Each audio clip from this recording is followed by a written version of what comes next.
Библейски приказки. Имало едно време. Представя приказка за синаповото зърно.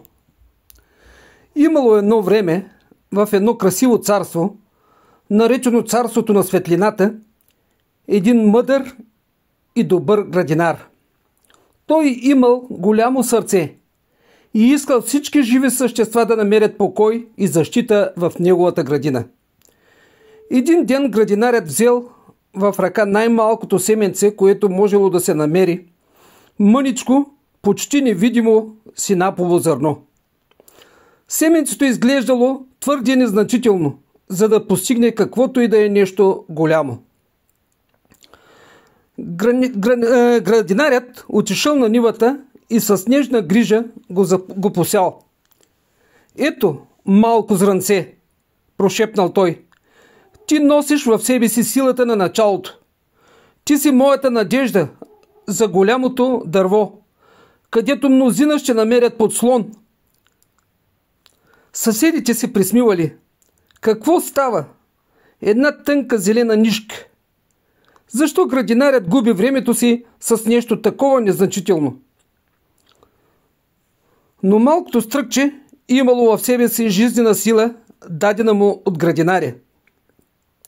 То пуснало корен дълбоко в добрата почва.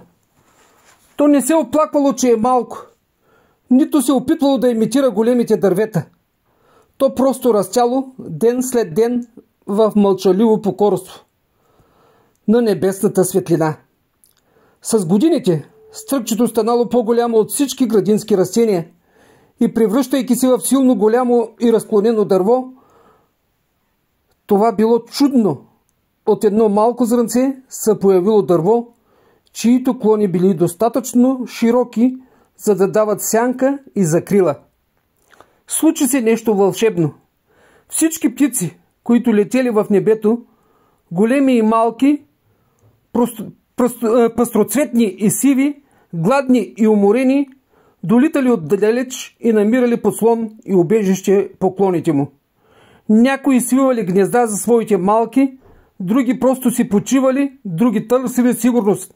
Дървото било препълнено с живот, песен и закрила. Каква е поуката от всичко това? Приятели, ние сме като това синапово зърно. Нашето начало беше скромно и незабележимо. Градинарят Исус ни е засял със своята първа искра на вяра. Не презирайте малките неща, малките начала, малките църкви. Всяка голяма работа за Бога започва с едно малко семенце – вяра в сърцето на един човек. Не се срамувайте от скромните си дарби или малкия си брой в началото. Силата не е в размера, а в живота, който градинарят е вложил в нас. Растете с цел да дадете подслон. Ние не растем само за себе си. Целта ни е да станем голямо дърво. Църква, което предлага убежище за всички, които търсят мир, изцеление и закрила от житейските бури. Бъдете отворени и гостоприемни като клоните, за да може всеки да намери своето място при Бога, като птиците. Бъдете повече от градинско растение. Не се задоволявайте просто да бъдете добри граждани на света. Божието царство, започнало като семенце, трябва да надхвърли обикновеното и да се превърне в дърво, нещо силно, трайно и даващо живот, което другите не могат да създадат.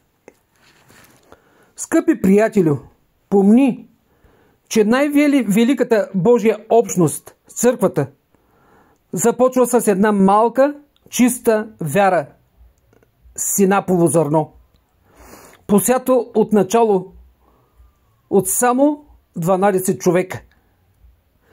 Нека тази вяра да расте, да пуска дълбоки корени в нас, чрез Словото, което е Исус Христос, и чрез любовта на Бога, за да може в крайна сметка църквата да стане широк и силен подслон за всички, които търсят светлината на Божието царство. Амин. Слава да бъде на Господа!